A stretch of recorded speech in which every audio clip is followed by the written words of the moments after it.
As a guy, we've all had a moment where we viewed ourselves as the main character and envisioned ourselves beating everyone else. I can testify, when I was younger I viewed myself as a Spartan from Halo. However, if you have a slight case of being frozen for over 200 years, you might grow some case of losing yourself. Or maybe you're just a cosplayer. Whatever the case is, can you beat Fallout 4 as Grognak the Barbarian? Being the Vault Tech Door salesman, I was given skill points. With my skill points, I put 10 in strength, since my weapon is an axe. I need all the increased damage I can get. Throwing 4 into perception for increased accuracy, which honestly I'm not entirely sure works on melee builds, but I guess I'll figure it out. 6 in agility for some action points, and 5 in luck for more of a critical recharge. And then of course, naming myself Grognak because, the challenge. Heard someone was pulling a prank and was gonna detonate a nuclear warhead, so I grabbed my baby, got frozen for 2 centuries, wife got shot, average day in Massachusetts, evaded the rad roaches, and escaped the vault. My first thing was to delete everything that wasn't stapled down to get some XP, throwing my gained skill points into stuff related to melee damage and that, then played Walking Simulator going all the way to the comic store in downtown Boston. Not being able to use anything to protect myself, all I did was press left shift to run away, and then going to the comic store and actually making it there in one piece, I went in and went to the case to get my weapon. I needed a advanced lockpicking skill, so the only necessary thing was to go back to Sanctuary and gain more skill points. Grabbing the axe and started wreaking havoc upon the ghouls that ganged up on me earlier. Going upstairs, I picked up my WWE pants. Honestly, I'm not sure what it is. It's like a belt of some kind. It looks like a wrestling belt, so that's what I'm gonna call it. Took off the rest of my clothes and was almost ready for the full set of cosplay. Going back to Diamond City, I pushed past a reporter and went straight to the barber. Getting the iconic yellow hair, I was officially ready to start some quests. Now for some rules, which, since I actually have my attire, no companions, unless it's forced, so like going through the Brotherhood of Steel quests, or going through any quests that involve having a companion with me that is not deliberately asked, I have to take it. Yeah, very hard mode, and I can only wear my WWE belt and use my axe as a weapon, which, that makes sense, right? Heading to Nick Valentine's place, I talked to his secretary and got the quest where he was captured and taken to. With going to the Park Street station, I found myself in my first fight, and as a barbarian, I desecrated everyone. Yeah, I don't really know what to say. For melee, VATs are actually like the only way to get far in a fight, since taking damage is pretty easily while only wearing a belt. The other thing is that heals are very important. Like, very, very important. Since I won't need to buy anything at all, everything I get will be sold and put right back into getting chems or, stims or whatever. Fighting through the vault he was captured in, I got to Nick, and continuing our way through fighting, we met up with the monster, and the only way to deal with him was to ask him a question. Nah, I'm just kidding, I killed him. To continue on with the challenge, all it is going to get harder. I need a good supply of chems. Since being able to get increased damage and all that, tell me what would be scarier than seeing a barbarian going through roid range. Nothing. Literally nothing. Going up to the local bar, saw someone get pitched around and could start a quest to get some drugs. Well, steal some drugs. Sneaking up on their little meetup, I asked them some questions. Turns out not having a head doesn't really work in that, so kinda got screwed there. Took their drugs and left to try and find a way into the kidnapper of my baby's house. Robbing the secretary, I could get the key, and with entering the house, I was there for one thing and one thing only. Some leftover food. With finding a cigarette, we summoned Dogmeat and using him to find Kellogg, which is the kidnapper, which is what I want to say, but I ran over to his place that kept him and might have just gotten lost trying to look for it. I had to look it up. Going inside, the only way to get through was to kill all the robots, until I met Kellogg in person. Popping a fuck ton of drugs until I became immune to the thought of pain, murdered Kellogg. Tickling his brain, I got a little chip out of it and left. Seeing the Pridwin take over the skies, I knew which faction I was gonna take. Taking the piece of brain that I got from Kellogg, I went over to Good Neighbor and, stuck it in Nick so I could get Kellogg's memories and find out how they took my son. With the little zappy thing of how they get in and out of the Institute, we were pointed to a doctor called Virgil that knows how to get in. Since I was actually getting near the part where I have to choose a faction, I took a break from progressing the, I guess, kidnapper situation, and I went to go and choose a faction. Now we have to choose one. So, let's go through the options. One that is underdeveloped faction that uses most basic attire and weapons, the Minutemen. One that wants to save robots and be all happy and go lucky, the Railroad. And finally, a faction that has a literal motivation to kill anything other than human, and will go on to kill super mutants, triple the size of them. Now, if you are smarter than a toddler, you know which one I'm gonna pick. It's the last one. Yeah, I thought you'd know that. With tuning into a radio signal that I got, I made my way downtown to the police station and joined the fight against some ghouls, which handed my ass to me a few times, but we don't need to go over that. Killing them all and joining with Paladin Dance, we made our way to Arcjet to collect some transmitter of some kind. Now, again, this is a Force companion, so I haven't failed the challenge. Running into Simpsons, I obliterated them with my axe and could move on. Until I fucking strike Dance down with the power of 3 suns. I mean, how did this guy survive, or whatever? I mean, at least the heat not go through the metal and burn him. Don't get me started on how the armor didn't melt. I don't know. I don't know. I mean, if the synths melted, and they're metal, how did he not melt? Whatever. Anyways, going through a little more since I got the transmitter and can now make our way over to the Prydwen. Back at the police station, we went in a vertibird, slowly making our way to the Prydwen to meet Elder Maxon. With him going over his speech, I turned my brain out, stopped listening to him, till I got the quest to go and eliminate some mutants. Which, I mean, hey, to go and kill something, why the hell not? Taking a vertibird with a minigun strapped on it, I took down a giant behemoth, flying around it. Now, this could be considered breaking the challenge rules, which, honestly, I didn't really think about until now, where I'm writing the script. So, I mean, I guess I failed the challenge because I killed something without using an axe in my build. But I mean, that's lazy as hell. I'm gonna finish this challenge because I'm already like 1/3 of the way through. I guess you could say I'm not gonna accept that outcome. Huh? That was pretty good, huh? Come on. Alright, well, I'm done for now. Anyways, after killing some super mutants and completing my quest, I went back to the Prydwen, and with completing the first quest, I was introduced and for the most part done with the Brotherhood until I need to interact with them again to complete the game. So, with that, I got a quest to go and find Dr. Amari, an Institute scientist that used to work with the Brotherhood. It's time to head off and find Virgil in the Glowing Sea, and nothing is better than going in there with a WWE belt and an axe.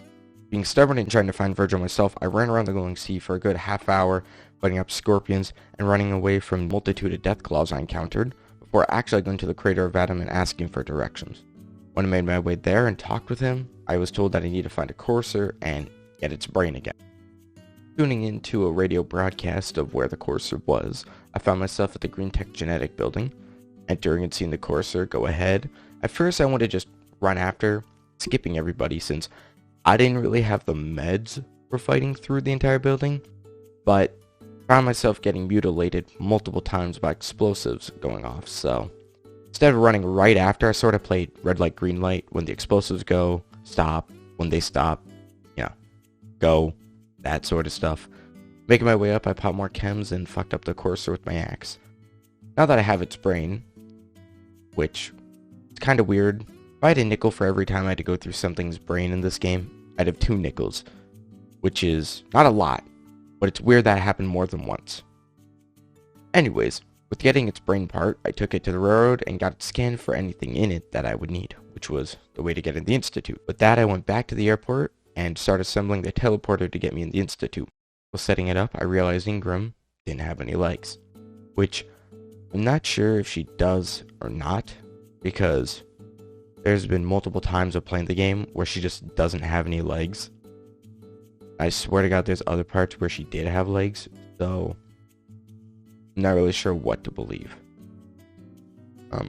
Anyways, dicking around with the wires and that, having to start the conversation to get in with the Institute 5 times over, I entered, walking through, and a voice came over the intercom and talked about the Institute. Honestly, I didn't really care, and kinda spaced out. Again.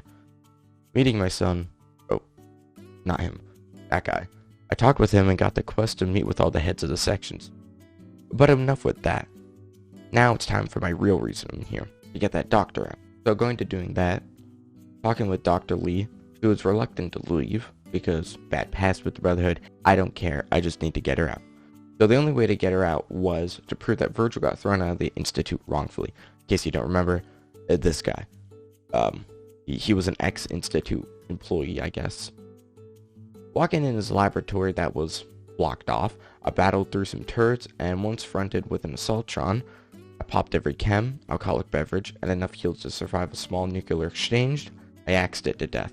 Made it into Virgil's main lab to get some evidence. While there, I grabbed the serum Virgil told me to get, and left to give the evidence to Lee. Now to give the serum to Virgil, probably won't do that. With that, she was willing to leave. I could go perform my second task, which was to put a device in the computer that scanned the Institute network. Leaving, I could return to the Brotherhood, once again having to talk with Proctor Ingram, taking me to the secluded side of the airport and to a garage. This doesn't sound good. Lifting the garage door up, she revealed parts of a robot, like Iron Giant.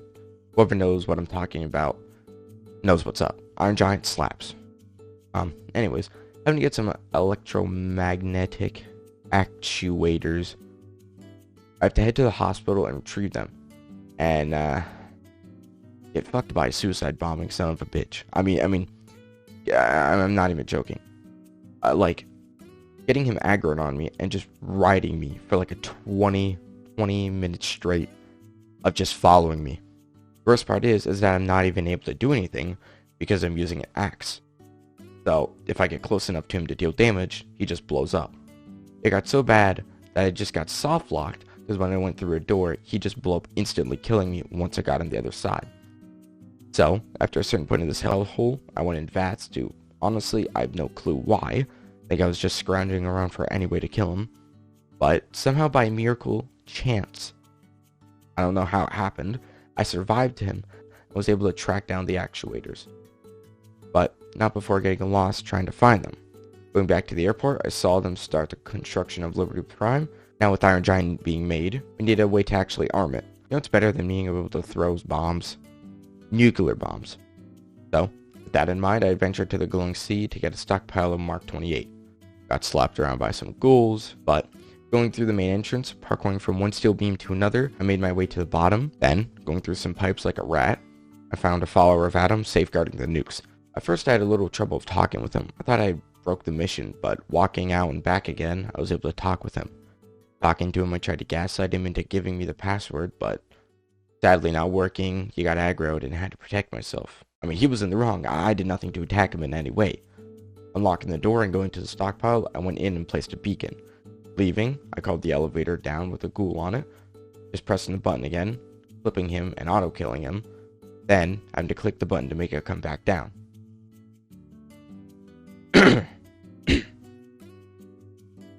Leaving, I returned to the airport again and told Proctor Ingram about the success. Now at this point they finished Liberty Prime and I could start him up. Meeting with Maxon, I learned that Paladin danced with a synth and... oops. Something happened. I'm a barbarian, what did you expect? Clearing things up with that, I turned around and with my next mission in hand to go and clear out the railroad. Entering, I killed their agents, then heading downstairs to kill those in head positions. While done there, I was supposed to hack a robot and bring it back to the Brotherhood, but deciding to kill it since I'm too lazy for that, stole everything and went back for my next mission. Talking with Ingram, now I have to get my hands on a power source. Bringing up mass fusion, there's one in the basement of the building, which would power Iron Giant. Ingram wanted to tag along, but if you remember back to the beginning of the video, I said, no companions, not unless it's forced, so like going through the Brotherhood of Steel quests, or going through any quest that involve having a companion with me, that is not deliberately asked, I have to take it. So, convincing her not to go, which I was actually able to do, I hopped in a vertebrate and might have died from fall damage on my first attempt. But once again, becoming a drug addict, I was able to kill the synths and make my way to the basement. In the basement, I grabbed the source and... the building went on lockdown.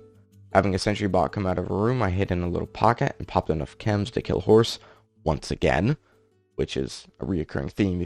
Used my special ability and completely destroyed it. I mean, I was even surprised how fast I killed it. Then, two assaulters came down and I did the same thing. Leaving the building, I went back up and powered Iron Giant and started the assault on the Institute. With the Brotherhood on my side and a bomb given to me to blow up the Institute reactor, I let them do all the dirty work, which, hey, technically, this isn't failing the challenge. Going through, I reached Father, instantly killing him, grabbing the password from his terminal, and made my way into the reactor room. Placing the bomb, and then teleporting back to the teleporter, I talked with Ingram, left a child to die, teleporting up to the mass fusion building, seeing a large red button.